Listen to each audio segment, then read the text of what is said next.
Hi, and welcome to this week's SBH Queensland podcast, where we discuss the things that are difficult or challenging that people have asked us that demonstrate the gap between our experience and those of other people. This week I'm here with Jaydon. Hi, Jaydon. Hello. So, tell me a little bit about yourself, Jaydon. Well, my name is Jaydon. I have done a Certificate 3 in beauty therapy. I have been a receptionist for 10 years. I've volunteered for nail salons, done lots of volunteering. I am now currently a peer mentor, which is awesome. Great. So, I'm also a peer mentor with SBH Queensland. My experience is in, I've worked in group training and customer service and public service, and more recently I've started up a business in recruitment and HR consulting, so it's a very small one. So you've got a story about a time when you were left behind. You want to tell us a little bit about that? Yeah. So when I was studying, I was in class on one of the top floors and the fire alarm went off, and the teacher got us all out, into the hallway and was telling us how we were all going to go downstairs and going to go to the grass area. And I asked her how I was going to get down there because the lifts automatically shut down or something. And she told me that I was to stay upstairs and wait to see what was happening because I had no way of getting down. So I was stuck at the top of the stairs by myself with no information for about 3 hours. It's a long time, isn't it? Mm. And so you were saying before that you think, or that you're aware of some mobility aids, like a slide or something like that. Yeah, so since that happened, Yeah. I did some research because I didn't want it to happen again to anyone else. And the fireys actually have slides that they put on the stairs, so that way people who aren't capable of walking down the stairs can slide down the stairs, and it's a lot easier and quicker, and you're safe. And so, do you think that's something that a workplace could potentially look into, especially if they're on a multi-story building, that they could have as their evacuation preparedness plan as it is a slide, instead of leaving it up to the first responders to go and rescue somebody? I personally don't see why it's not something that they can organise. Like, I think if people, in, most cases can walk downstairs, why not have something there for people who aren't capable?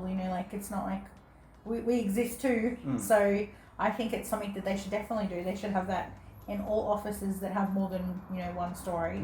Definitely. Okay. Thanks for that. And so, Okay. How did that make you feel at the time? Angry, scared. I was very scared because I didn't know if there was a fire, if it wasn't just a drill. Unsure. I was also trying to think of a plan on how I could get down the stairs. I was like, I could just roll and try not to break anything. Mixed emotions. I've always said that, when I've been caught in fire drills like that I just, push my chair down and follow it. I'm not waiting. Anyway, I only say that in jest, of course, but as we all do. The thoughts there.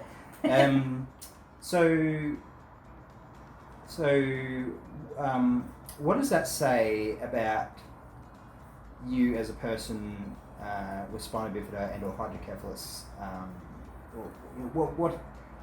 What does that communicate to you as a person with spina bifida and hydrocephalus? It communicate, well, I feel like it means that, they were really not thought of, and that,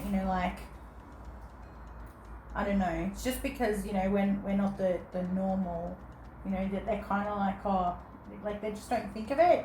I don't think it's intentional. I don't think people are like, oh, well, they're not important.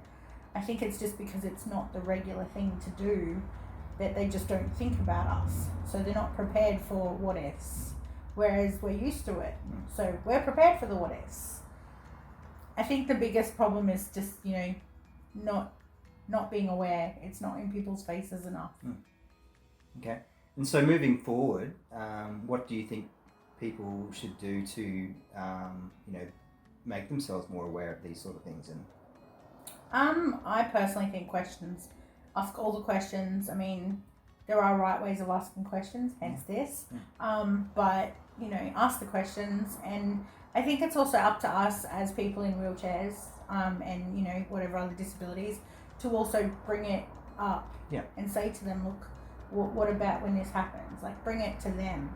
I mean, you can't be prepared for everything, but, you know, you can only try.